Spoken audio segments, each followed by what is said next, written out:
Olá, e aí meus amigos, tudo bem? Sejam bem-vindos, me chamo Lucas Ribeiro e hoje começamos oficialmente a cobertura dos indicados ao Oscar 2025. Finalmente sabemos os filmes escolhidos, os atores, e isso leva nosso episódio de hoje a 2 filmes bem interessantes. Na primeira parte da nossa conversa vamos falar sobre Ainda Estou Aqui, o orgulho do Brasil que conseguiu ser indicado em 3 categorias, incluindo o melhor filme. Devia ter trazido assim que estreou nos cinemas, mas antes tarde do que nunca, né?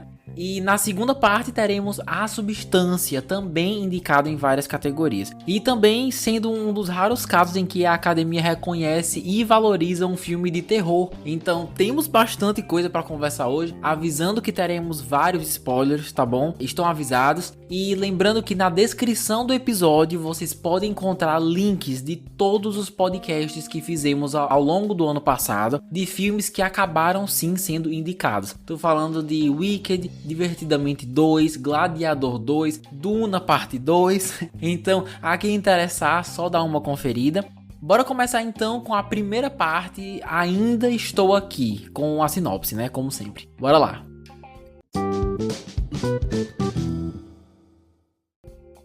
Em dezembro de 1970, Eunice Paiva e seu marido, o ex-deputado e engenheiro Rubens Paiva, moram com a família no Rio de Janeiro enquanto tentam seguir com uma vida normal durante a ditadura militar. É dirigido por Walter Salles, que já fez vários projetos, um dos mais conhecidos sendo Central do Brasil, que na época também chamou a atenção da academia. É baseado num livro de mesmo nome do autor Marcelo Rubens Paiva e o filme até o momento ainda está em cartaz nos cinemas. Olha, quando finalmente entrou em cartaz aqui no Brasil, já tinha todo um hype em cima, né? Foi super aclamado em festivais internacionais, tava todo mundo meio curioso para ver o que era toda essa atenção que o projeto estava recebendo, inclusive eu. Fui ver com meus pais no cinema, a sala tava bem cheia, e assim, que experiência emocionante. Tudo o que sabia sobre a ditadura foi o que estudei na época da escola, né? Uns relatos e vídeos aqui e ali também. Mas assistir um filme que te leva tão a fundo nesse tema é uma outra coisa. Vendo livrarias sendo fechadas, pessoas desaparecendo, militares e policiais constantemente intimidando a população. Tem uma música, inclusive, que eles cantam em uma cena enquanto caminham na base, né? Sobre retaliar com fumaça, usando o X e Y. E essas coisas pontuais me relembraram realmente da época que estudava esses assuntos na escola. Mas a primeira coisa que eu queria dizer mesmo é o quão nostálgico é. Eu nasci no final dos anos 90, obviamente depois da ditadura, mas assistindo, mesmo nunca tendo vivenciado esse período dos anos 70, ainda assim me senti nostálgico, quase como se estivesse lembrando de um tempo passado mesmo. Os carros da época, as roupas, essa coisa de passar a Coca-Cola no corpo quando vai pra praia, que no início eu achei que eu que tava ficando louco, mas depois meus pais explicaram que era normal, uma moda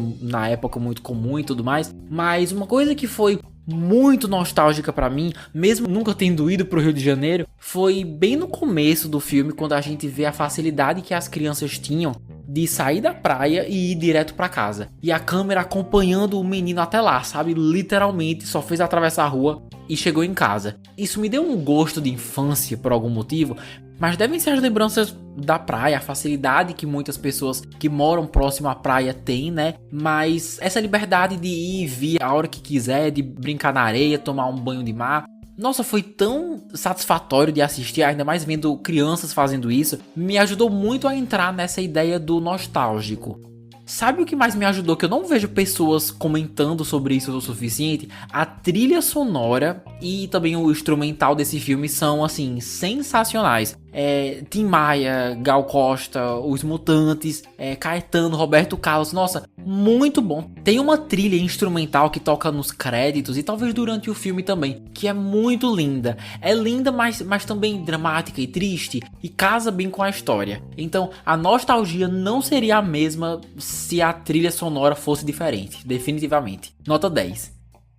Sobre o roteiro em si, não só a narrativa, como eu falei, me lembrou das aulas de história do Brasil, mas também senti que aprendi muito aqui mesmo assistindo. É um filme bem informativo, mesmo esse não sendo o objetivo principal, o que é ótimo. Para muita gente é fácil não lembrar do passado, ter uma memória curta e só seguir em frente, mas olhando para a história da humanidade, se você se esquecer do passado, o passado tende a se repetir. Entender e reconhecer as coisas ruins que aconteceram no passado são os melhores jeitos de garantir que nunca mais aconteçam. E isso vale para qualquer coisa: política, relacionamento amoroso, amizades, vida profissional. Por isso ainda estou aqui, é importante para relembrar as pessoas, algumas inclusive nem têm a noção do que o Brasil vivenciou poucas décadas atrás. Então, acompanhar uma família que viveu isso na pele foi bem esclarecedor e informativo para mim. Sinto que tenho mais noção de como era a ditadura do que tinha antes. Outra coisa que vale a pena trazer é que, mesmo sendo mais um drama e não tendo violência física, sangue, não é uma história para os fracos de coração. Precisei assistir 2 vezes e nas 2, quando termino de ver, sempre dou uma respirada, uma volta, tomo uma água, porque é tenso. A ideia da tensão do filme vir pela agonia de uma família que não sabe se um dia vai ver o pai, o marido de novo, é uma coisa muito apreensiva. A esposa quer respostas, mas não pode preocupar os filhos porque isso só vai dificultar tudo. Os filhos já estão preocupados porque não sabem aonde está o pai, mas também tem que fingir que tá tudo bem, sem saber se um dia vão descobrir alguma coisa. Me deu uma ansiedade e uma agonia ver essa família passando por um problema tão forte, mas ao mesmo tempo invisível. Tá ali o tempo todo, mas você não vê. Mas quando vê, eles também não deixam a desejar, né? Desde a sequência dos caras estranhos entrando na casa até a Eunice voltando do interrogatório, que na verdade foi praticamente um sequestro, né? Minha ansiedade, assim, nas alturas. Fiquei muito agoniado por ela, pensando em todas as coisas que eu faria se eu tivesse no seu lugar. Inclusive, cheguei à conclusão que eu seria o tipo de pessoa que iria desaparecer misteriosamente, com certeza, durante a ditadura. Graças a Deus eu nasci depois, porque eu ia ficar sem paciência se aqueles caras se convidassem pra ficar dias na minha casa. Na primeira indireta que eu desse pra ir embora, eu ia desaparecer, assim, com certeza. Ela foi calma e educada em um nível que, meu Deus, eu sei que eles estavam armados, mas ela ofereceu um almoço. Ah, tem comida na geladeira, viu? Nossa, queria ser assim, viu? Foi uma querida, lidou com toda a situação posturada e calma, crédito a ela, mas não sei se eu conseguiria. Sobre pontos negativos, eu vi uns comentários falando sobre ser um filme meio longo e tal. Não foi algo que me incomodou, não cheguei a ficar cansado ou querendo parar de ver por causa disso. A história nunca chega ao ponto de se arrastar pelo tempo que tem. Mas, realmente, se eles quisessem contar a mesma história 10 ou 15 minutos a menos, também daria certo sem problemas. Agora, uma besteira que vale a pena trazer aqui, e isso é uma coisa minha mesmo, me surpreendeu como a Fernanda Montenegro apareceu pouco. Levando em consideração que ela foi usada para promover o filme, ela literalmente aparece em um trailer, ver que no fim das contas era só aquela cena mesmo, me fez questionar se eles realmente fizeram um bom uso dessa atriz, que todo mundo sabe que ainda é super capaz de entregar uma performance mais maravilhosa com um tempo de tela mais justo. Tanto que tá pra sair um filme dela como protagonista, inclusive daqui a uns meses. Mostraram o trailer antes de começar Ainda Estou Aqui. Esqueci o nome, mas parece ótimo também. Quero ver se assisto quando lançar. Sobre o Oscar, bora lá. O filme foi indicado a não uma, meus amigos, mas 3 categorias. Olha só que delícia. Simplesmente melhor atriz, melhor filme internacional e melhor filme apenas. Simplesmente a categoria mais disputada e o Brasil tá ali no meio, né? Que orgulho. Se isso não fizer aquele brasileiro que despreza a própria cultura a começar a valorizar o cinema nacional, dificilmente alguma outra coisa vai, né? Já avisando que tô precisando ver a maioria dos indicados, tô bem atrasado em algumas coisas, Mas melhor filme, às vezes a academia gosta de dar uma inovada e não ir naquele clássico seguro, filme americano de época em preto e branco. Muita gente apostando no caso em O Brutalista, que eu imagino que se encaixe mais nesse perfil. Conclave, também quero muito ver, ainda não vi. Se o Brasil vencesse, seria um marco histórico, seria muito lindo, mas é aquela coisa, é a categoria mais acirrada da noite, né? Competindo junto com outros filmes muito, muito fortes, muito bons. Então, não sei se levaria. Fiquei sem acreditar quando foi indicado nessa, inclusive. As outras duas a gente meio que já esperava, né? Meio que torcia. Mas melhor filme? Sem acreditar.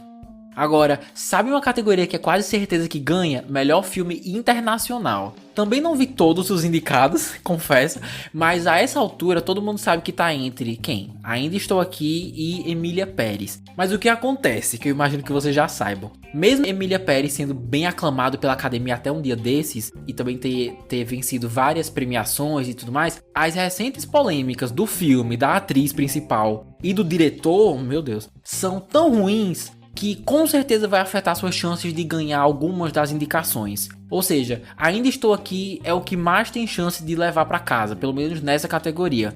Sobre melhor atriz, vamos seguir aqui com os personagens. No caso, a personagem, né, a indicada, claro, maravilhosa, Fernanda Torres, que interpreta a protagonista Eunice Paiva. Normalmente essa atriz é mais vista em comédia, né, eu mesmo nunca a tinha visto fazendo outro gênero. E foi bem interessante acompanhar uma performance mais introspectiva, que na maior parte das vezes é pouco emotiva, apesar de todas as coisas que acontecem. Não é um trabalho muito, muito expressivo, mas isso não quer dizer que é ruim. Como a Eunice não se permite abalar e ficar triste na frente dos filhos, para garantir que eles tenham uma vida mais normal possível, né, dadas as circunstâncias, a escolha de apresentar essa personagem de forma mais pensativa, frustrada, porém sempre pesando pro lado mais introvertido, fez sentido. Faz sentido dentro do contexto da história. Mas chegou um ponto que ela já tava com tanta coisa entalada, guardando tanto pra si, que chega a ser quase sufocante. Ver que ela não se permite nem assim desabar e ser emocionalmente vulnerável, né? Porque mesmo não falando sobre o marido esse tempo todo, ela nunca o esqueceu. Sempre separando umas fotos dele, ou roupas, o que é lindo e triste ao mesmo tempo. Saber que sua história é baseada em fatos reais deixa tudo mais interessante, porque eu mesmo não tinha o menor conhecimento dessa família, nem o que eles tinham passado. E saber que ela foi de uma dona de casa pra voltar a estudar e terminar se formando em direitos humanos, principalmente dos indígenas, virou professora, né? É uma determinação que merece um filme realmente. Mesmo sem saber o dia de amanhã e se um dia haveria ou não justiça pelo desaparecimento e morte do marido, seguiu a vida mesmo assim, pensando no próprio futuro e nos filhos. E ver que depois de décadas o nome do marido apareceu na TV junto com a frase, eu até anotei aqui, ícones da resistência contra o regime militar. Imagino que de alguma forma isso tenha trazido um conforto, né? Por deixarem claro que o que um dia era chamado de terrorista, depois da ditadura virou resistência. Porque de fato o filme diz que ele fazia parte de um grupo que mandava as cartas dos presos para suas famílias, ajudava quem estava precisando, sendo procurado, caçado. Então traz um conforto saber que o tempo foi ficando mais justo com essa família e com o legado do Rubens, né? Agora, se ele era tão bom assim como o filme retrata, e só, aí já é outra coisa. Eu realmente não tenho esse conhecimento. Mas o que sabemos é que ele fez sim parte da resistência, né? Sobre a indicação da Fernanda, eu queria falar mais na segunda parte, junto com a atuação da Demi Moore, mas realmente ela é o pilar da história. Tudo gira em torno da sua versão, da quantidade de conhecimentos e informações que ela tem e consequentemente o público também tem, né? A atriz entrega tudo. A cena da foto em família pro jornal ou pra revista, sei lá, diz muito sobre a influência da mídia durante a ditadura. Pelo que eu entendi, ao pedir uma foto mais séria, eles queriam pintar a família como sendo os pobres coitados que estão sofrendo, né, pelo pai que foi contra a ditadura, que ousou, né, ir contra as regras e tudo mais. A foto seria quase para servir de exemplo, sabe, para os outros. E nesse caso, sorrir realmente foi o maior ato de resistência de todos. Se não me engano, a mãe já sabia que ele tinha morrido quando a foto foi tirada, mas não podia falar nada, né? E nem assim permitiu que sua família fosse vista como triste ou miserável pelas desgraças da ditadura. Devem ter outras interpretações aí com certeza, mas foi o que eu entendi da cena e foi muito bonita. mas falo mais da atriz daqui a pouco. Em seguida temos o orçamento e bilheteria. Olha só que legal, como o filme está sendo um sucesso lá fora, esse é o raro caso em que eu tenho aqui os valores em real e em dólar. Olhando os sites Wikipedia e Box Office Mojo, o filme custou, presta aqui atenção, o filme custou mais de 8 milhões de reais ou 1,5 milhão de dólares para ser feito. Ei, o real não tá valendo mais nada, né? Misericórdia.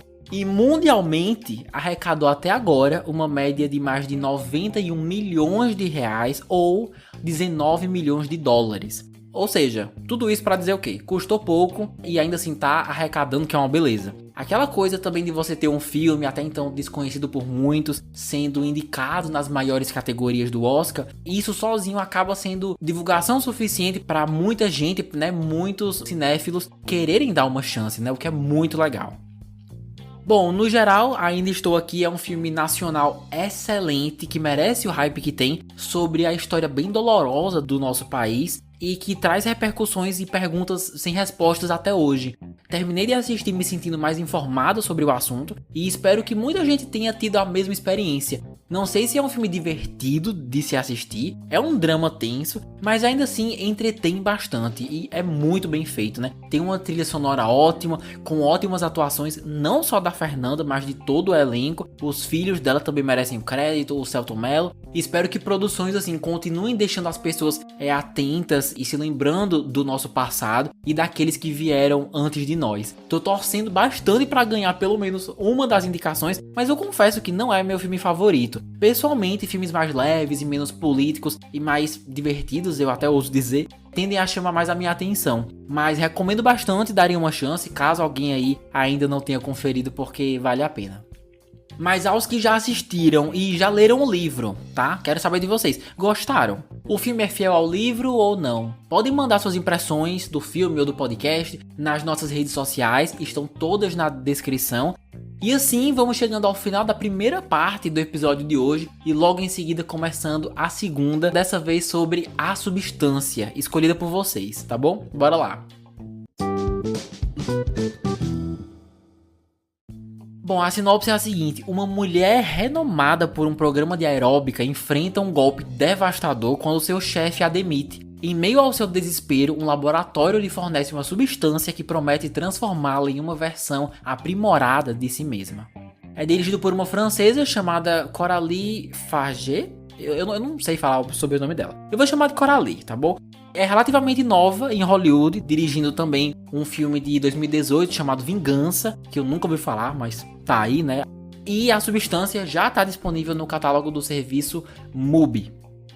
Beleza, vamos lá. Esse é o tipo de filme que até eu finalmente tomar vergonha na cara e dar uma chance. Todo mundo que eu conheço já viu ou conhece alguém que viu, que tem uma opinião formada. E geralmente essa opinião é pra dizer que gostou, que o filme é ótimo e tudo mais. Fiquei bem surpreso quando vi não só ser indicado ao Globo de Ouro, mas também ao Oscar, o grande Oscar, né? E foi aí que eu percebi que realmente não tem pra onde fugir. Eu tenho que conferir até pra cobrir, né? Inclusive, vocês que votaram no Instagram, que merecia o próprio podcast. Mas indo assistir, achei que ia ser tudo previsível. Como eu já tinha visto várias cenas na internet, uns trechos e uns comentários de quem já viu, meio que achei que já sabia o que esperar. Meu amigo, eu não sabia de nada. Que filme nojento, vai ser ceboso do caramba, misericórdia. Mas primeiro vamos começar pelo roteiro, né?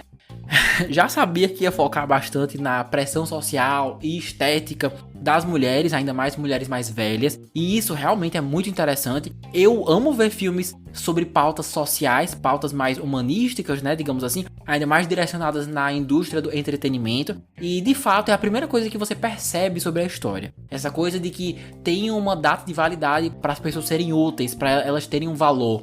Como a televisão usa da objetificação das mulheres para garantir uma audiência, né? Ainda mais em programas dos anos 2000, 90, anos 80, não sei em que época esse filme se passa, porque eles não dizem, mas você também absorve isso, né? E vale inclusive trazer uma fala da própria diretora, ela mesma disse que tudo aqui gira em torno dos corpos femininos, das experiências que as pessoas têm em cima desses corpos, né? O que os outros esperam que você se pareça e como que essa pressão e essas expectativas afetam as próprias mulheres, que muitas vezes acabam mudando seus corpos para tentar se encaixar nessas mesmas expectativas, sabe? Realmente você vê tudo isso aqui, é uma fala dela e isso a gente vê na prática.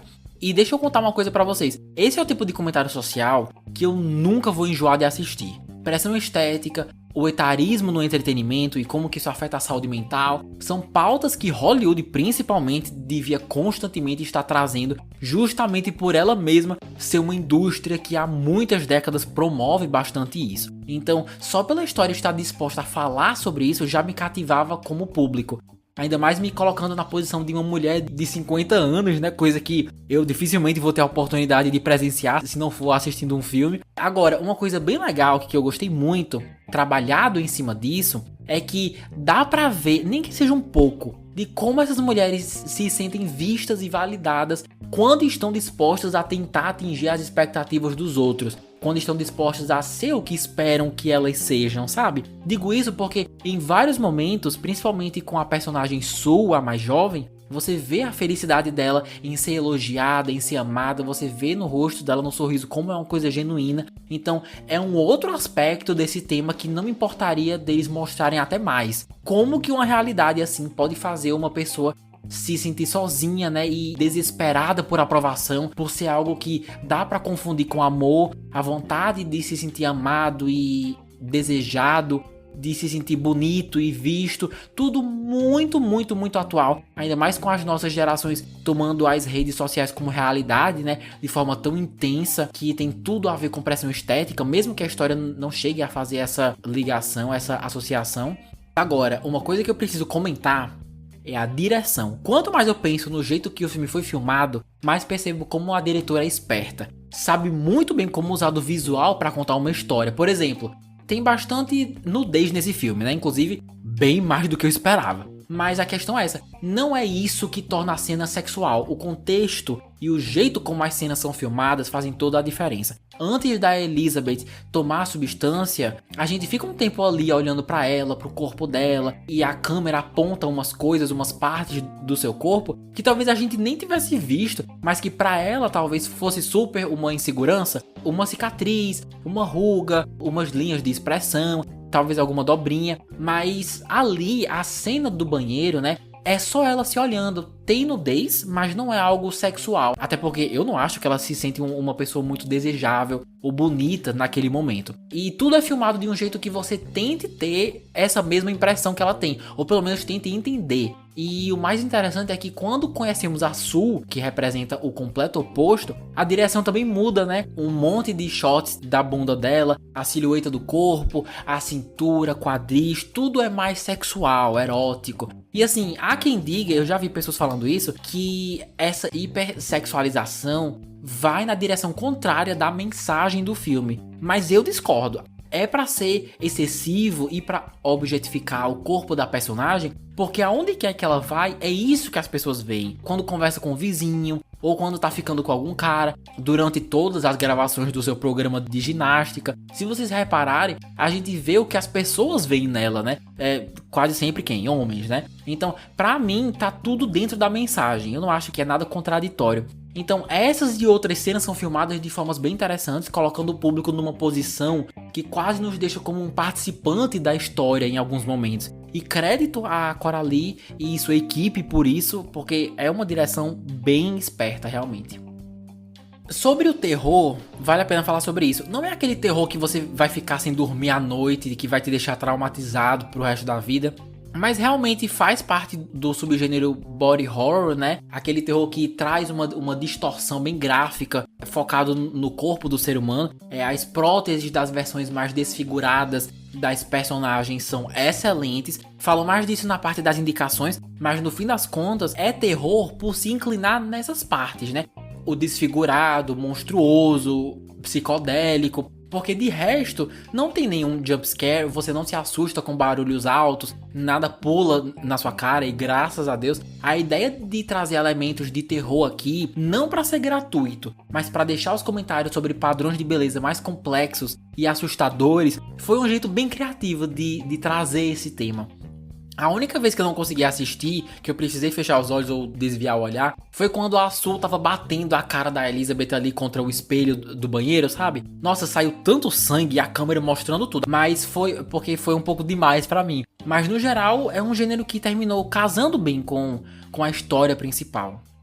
Se eu tivesse que trazer alguma questão que deixou a desejar, ou que não me fez gostar de A Substância tanto quanto poderia, foram algumas coisas, na verdade. Vi muita gente falando do tempo do filme, que é muito tempo para pouca história e tudo mais. Minha questão não é nem essa. Pra mim, a primeira metade da história é bem melhor do que a segunda. Os últimos 40 minutos, confesso que a história foi me perdendo, assim, de um jeito que eu nem sabia direito o que eu tava assistindo. Não sei se eu vou conseguir explicar bem, de um jeito que vocês entendam, mas parecia que a necessidade de contar uma história com sentido e coerência meio que foi se perdendo com o tempo. A impressão que dava é que toda a sequência daquele monstro na apresentação, o banho de sangue e tal, tudo aquilo era mais comentário social, metáforas e simbologias do que a história lógica do filme. Por exemplo, sabe aquelas artes modernas que são polêmicas até hoje, que muita gente critica? Você vê um quadro pintado de branco e o cara dá todo um contexto, né? Nossa, que representa duas pessoas de mãos dadas fazendo isso e aquilo contra o sistema capitalista e isso e aquilo, não sei o que lá. Mas por que eu tô falando isso? Porque às vezes, só às vezes, um quadro branco é só um quadro branco, né? Onde todo mundo tava vendo super um conceito massa na cena do monstro deformado, perdendo o braço e jorrando litros de sangue pra tudo quanto é lado. Eu só tava vendo um monstro deformado perdendo o braço e jorrando litros de sangue pra tudo quanto é lado. Quanto mais perto do fim a gente chegava, eu sentia que tava me distanciando cada vez mais do que a diretora gostaria que eu entendesse desse filme. Algumas coisas eu sei que foram feitas pra serem confusas mesmo, mas eu terminei o filme bem menos interessado do que quando comecei. Depois dei uma pesquisada e vi que realmente tem todo um significado, que o monstro, na verdade, são as duas em um corpo só, finalmente se aceitando e enxergando suas falhas, digamos assim, né? Suas imperfeições, que a própria substância deu uma aprimorada, ou seu mau uso, né? E só agora elas estão prontas para mostrar a realidade delas para as pessoas. Depois eu entendi. Mas isso leva a outra questão. Eu não sou muito fã pessoalmente de filmes que se acham tão cultos e intelectuais e metafóricos ao ponto de fazer a pessoa precisar fazer todo um dever de casa para poder entender o que assistiu, né? Ler um livro, ver 20 críticas, resumos. E eu senti que o final foi bem isso para mim. Uma coisa ou outra dava pra pegar a ideia, realmente, mas o conceito inteiro do final, aquela sequência toda do sangue, ali eu já sabia que ia ter que pesquisar, porque o filme já tinha me perdido completamente. Ah, Lucas, mas eu vi tudo de primeira e entendi. Ótimo, realmente conheço pessoas que adoraram de primeira e também acharam super conceitual e tudo mais. Se você conseguiu abraçar esse filme do início ao fim, maravilha. Você de fato é o público certo. Pessoalmente, se algumas coisas fossem um pouco mais claras ou melhor aproveitadas, eu teria gostado bem mais. Por exemplo, por que eles dizem que elas são uma pessoa só, se elas agem como pessoas completamente diferentes? A história dá muito espaço para você questionar isso. Outra coisa, por que a gente conheceu o outro paciente que fez uso da substância, aquele senhor, né, lá da lanchonete, se eles não fizeram nada com isso também? Não foi pra lugar nenhum essa revelação, sabe? Então, tem uns pontos aqui e ali que eles não necessariamente precisariam ter abordado, mas cá entre nós, se eles tivessem mais dispostos a trabalhar em cima, deixar a história mais rica, na minha opinião, teria gostado mais.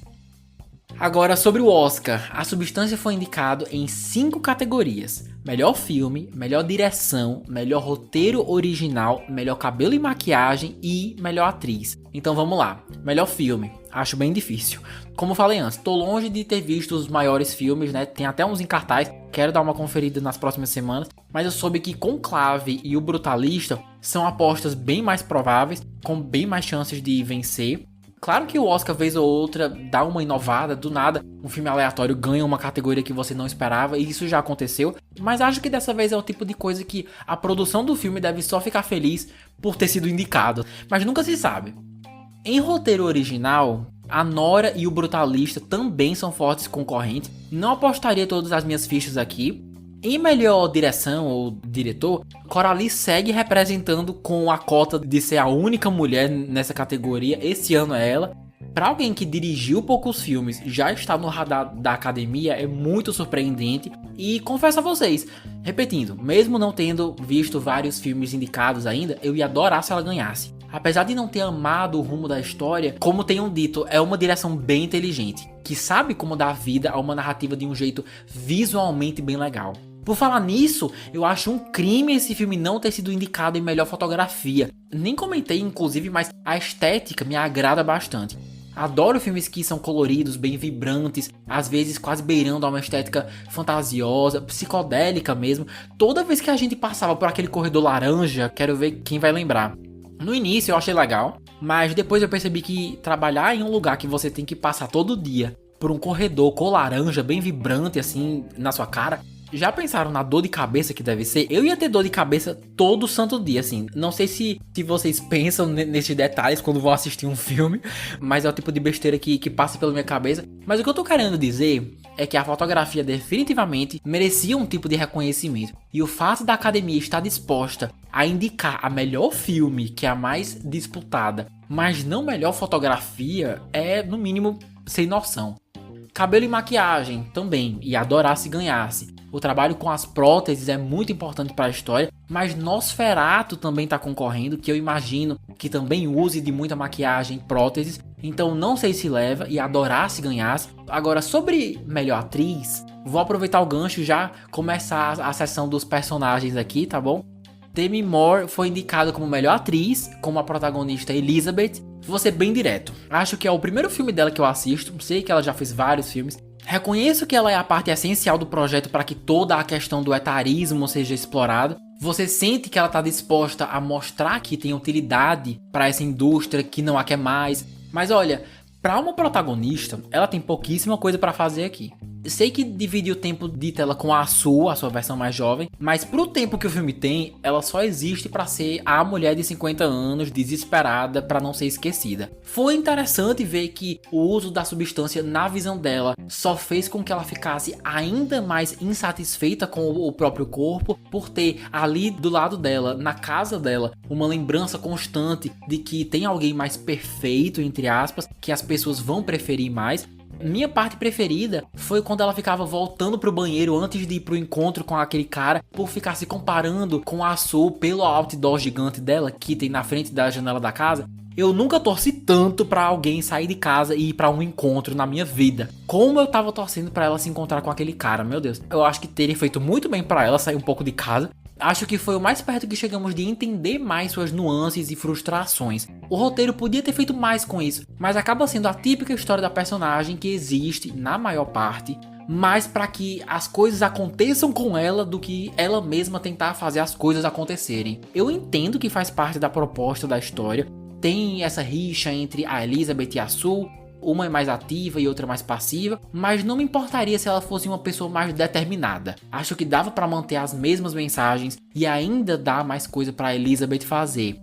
Dito isso, quanto à indicação, como eu falei lá atrás, pra mim tá entre ela e a Fernanda Torres, mas deixa eu fazer uma comparação entre as duas performances, tá bom? Pra mim, mesmo a atuação dela sendo ótima, é a Margaret Qualley que faz as coisas andarem. Como a Sue tem mais coisa pra fazer, tem mais história, mais tempo de tela por uma boa parte, ela sim você sente que tem mais coisa em jogo, né? Tem mais a perder, é mais determinada. Por isso eu digo, Demi Moore faz um ótimo trabalho, mas pra mim não é a essência do filme. É o tipo de caso em que a história da personagem dela me chama mais atenção do que o jeito como a atriz está interpretando. Como o protagonismo aqui é dividido por duas pessoas, eu consigo sim imaginar outra pessoa interpretando a Elizabeth. Agora, já a Fernanda Torres, se você tirar ela do filme, simplesmente não tem filme. Ela sim, na minha opinião, como eu falei na primeira parte, é o pilar para que as coisas aconteçam. Por isso acredito que Fernanda Torres mereça a vitória mais, apesar de não ter visto os filmes das outras indicadas, mas eu sei que tem altas chances da Demi Moore levar por ter todo um legado, né, uma história mais ligada a Hollywood, por ela estar trabalhando na indústria há décadas, por conhecer mais pessoas lá e agora está no auge e tudo mais, enfim, realmente altas chances de ganhar. mas não sei se minha torcida seria pra ela não. Em seguida, queria falar mais da Margaret Qualley, que faz a Sue, a versão melhor e mais jovem da Elizabeth. Já tinha visto outros filmes com essa atriz, mas nunca como protagonista. Até agora é o melhor filme dela que eu já assisti. É sua melhor performance e minha favorita do filme. Todo mundo falando da Demi Moore e tudo mais, o que é merecido, mas não vejo Margaret Qualley ganhando atenção suficiente. Enquanto a Elizabeth é só o desespero de não ser esquecida e se manter na indústria, a Sue simboliza o quê? Desejo, o sex appeal que os homens querem ver quando ligam a TV e tudo mais, mas a diferença é que aqui você percebe bem mais nuances. Tô falando do quê? O desespero pra não ser vista como imperfeita, aquela parte dela escondendo a gordura que tava na bunda na cena do sonho, decidir ficar acordada por mais dias do que deveria por achar que tem mais o que viver do que a Elizabeth. Sério mesmo, os roteiristas foram muito mais generosos com ela do que com a Demi Moore. Sei que faz parte da dinâmica, uma é mais ativa e outra mais passiva, como eu falei, mas nessa brincadeira a Margaret Qualley acabou se destacando bem mais pra mim. Mesmo que não ganhasse, eu queria que tivesse sido indicada como melhor atriz coadjuvante.